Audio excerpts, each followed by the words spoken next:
So what do you think should replace fossil fuels? Well, I've long thought and argued in favour of nuclear energy. I think it's had a very bad press indeed. It's nowhere near as dangerous as it's made out to be. Indeed, when you look at the figures, it's the safest fuel that you can have by a long, long measure. And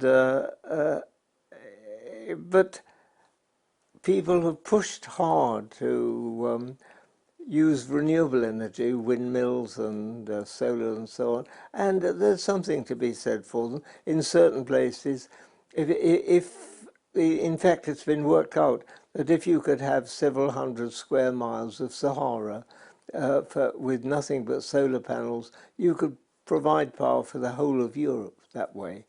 But it's politics. Various people with religious persuasions would want to blow it up, and they would succeed probably.